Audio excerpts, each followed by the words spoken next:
Swayam Prabha. Digital India. Educated India.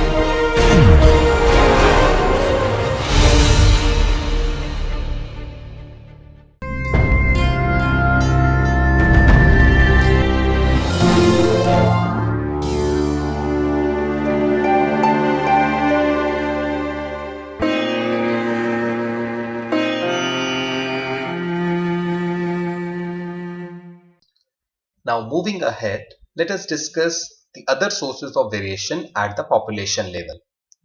Now these sources basically alter the gene pool of a population, and when I use the term gene pool, I basically refer to the frequency of alleles and the genotypes within the population.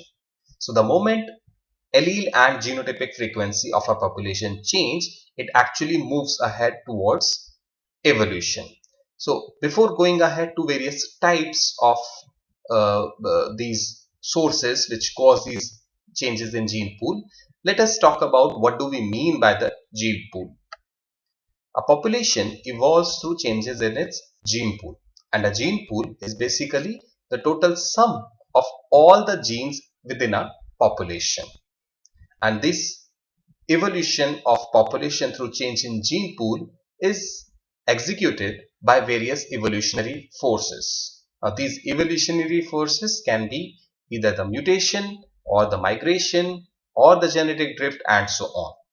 We'll come to these points later on, but let us try to understand how the gene pool is being calculated, how the genetic constitution of a population is being calculated.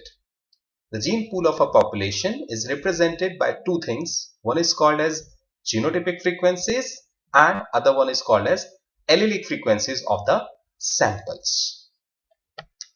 In order to explore the evolutionary processes that shape genetic variations, we must understand genetic structure of a population in terms of frequencies of genotypes of individuals or the frequencies of different alleles. That means the allelic frequencies and the genotypic frequencies.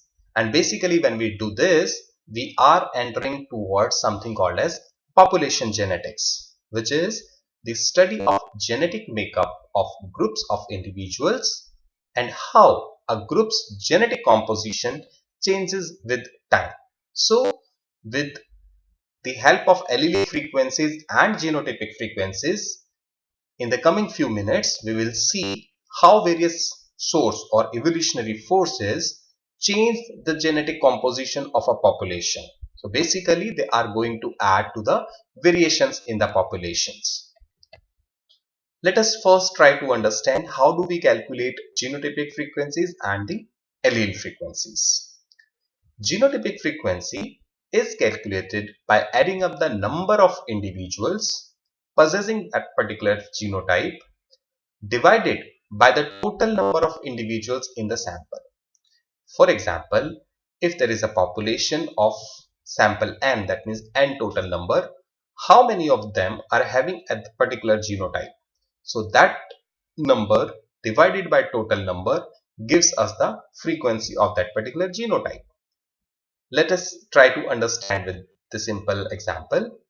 For a locus with three genotypes, that is capital A, capital A small a and small a, the frequency of each genotype will be frequency of small a will be number of small a individual divided by total number of individuals.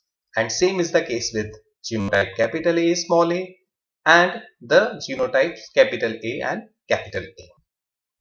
The sum of all the genotypic frequencies always equals to 1 because these three are constituting one population. So it's just like if it is frequency, it has to be out of 1. If it is percentage, it has to be out of 100. So the same concept is there. But this is how a genotypic frequency is being calculated. The second thing is called as allelic frequencies, which can be calculated in two ways. One is calculating the allelic frequencies from the numbers of the genotype, and other one is using the frequencies. Let us first see how we calculate allelic frequencies using the number of genotypes. Now, the frequency of an allele can be calculated by the number of copies of the alleles divided by number of copies of all alleles at that locus. So let us say if for a locus with only two alleles, that is capital A and small a, the frequency of capital A, if we denote by small p here, twice the number of capital A plus the number of capital A small a divided by 2n. Now why we are adding these 2 here is, let's see here, it is 2 or twice the number of capital A. So the individuals who are having genotype capital A, they have twice the number of capital A allele, and that is why we are multiplying it with 2. And as I just mentioned in the definition, number of copies of the alleles. So here the number of copies is twice in these homozygotes, and in heterozygous condition it is a single copy number here. So we just add n here and then we divide by 2n because each individual has 2 copies of an allele. So it is twice the number of individuals. If there are 100 individuals, they will be having 200 alleles and so on. Same is the case with small a. So frequency of small a allele, or which is being represented by q here, can be given by twice the number of small a or the recessive homozygotes plus the number of heterozygotes divided by twice the total number of individuals, which represent the total number of alleles here. Here you can see small n capital A, number of capital A and number of small a represent the number of capital A small a and small a individuals, basically the homozygotes and the heterozygotes, and n represents the total number of individuals in the sample. So here what we are doing is we are calculating allelic frequencies with the numbers of genotype. As I just mentioned, there is another method of calculating allelic frequency as well, which is calculating the allelic frequency using the genotypic frequencies. And to do so, we add the frequency of the homozygote for each allele to half the frequency of heterozygote, because half of the heterozygotes alleles are of each type. Here, if we are calculating frequency of, let's say, allele capital A, which is represented by P, the frequency of genotype AA plus half the frequency of genotype capital A small a, or the heterozygotes. Same way, for the frequency of allele small a, which is represented by Q here, you need to add homozygous heterozygotes frequency plus half the frequency of heterozygotes if you are calculating allelic frequencies using genotypic frequencies. So these are two methods for calculating allelic frequencies. Depending on the condition, you can calculate either of these two. Now once you know genotypic frequencies and allelic frequencies, you can easily calculate the gene pool of a particular population, and then you can mathematically move forward to see what is the effect of each evolutionary force on the gene pool of the population. Now, different evolutionary forces affect both the genetic variation within the population, that means the variation which is existing in the individuals of a population, or it can also affect the genetic divergence between population. That means if you are comparing to different populations, what is their genetic divergence? That also can be calculated using the different evolutionary forces. So there is an effect both on the individuals within the population and within the populations. And by evolutionary forces, what we are Meaning here is we are restricting our discussions to basic 4 types of evolutionary forces here which are acting on the population. These are mutations, gene flow or migrations, the genetic drift, and the phenomena of natural selection. So in the coming slides, we will see how these types of evolutionary forces, they are actually affecting the gene pool of a population. So let us start our discussion to see how variation in gene pool is caused by mutation. Mutation can influence the rate at which one genetic variant increases at the expense of another. Let's try to understand it with a simple example as it's given in the genetics by Benjamin Pierce.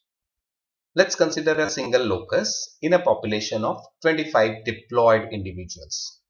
And if there are 25 diploid individuals, that means there is a total of 50 allelic copies. Now let us assume that there are two different alleles designated as G1 and G2 and the frequencies of them is P and Q respectively. Now if there are, let's say, 45 copies of G1 and 5 copies of G2 in the population, out of 50, let us say the 45 copies of G1 are there and 5 copies of G2 are there. That means the frequency of G1 is 0.9 and frequency of G2, that is Q, is 0.1. Now suppose that a mutation changes one G1 allele into a G2 allele. After this, what happens is there will be 41 copies of G1. So one copy has been shifted to G2 and there will be 6 copies of G2 instead of 5 now. So the frequency will change from 0.1 to 0.12 in case of G2. So what has occurred? Basically mutation. One mutation which has occurred from G1 to G2, it has changed the allelic frequencies. And if there is a short-term change in allelic frequencies, in long term, basically there will be an equilibrium reached between the forward and reverse mutations.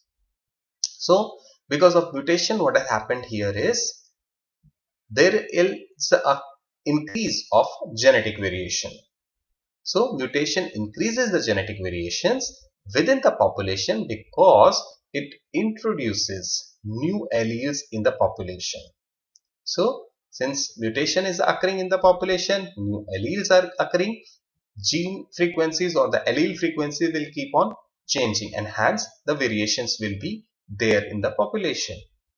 In terms of divergence between the population, mutation almost always increases the divergence between the populations because different mutations arise in each population. So if there is population A and you compare it with population B, different set of mutations are occurring in population A and different set of mutations are occurring in population B, and hence their divergence will keep on increasing.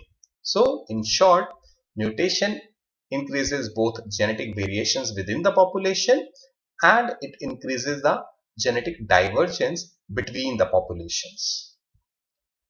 Moving ahead with the next parameter or the cause, which is migration. So genetic variation in gene pool by migration.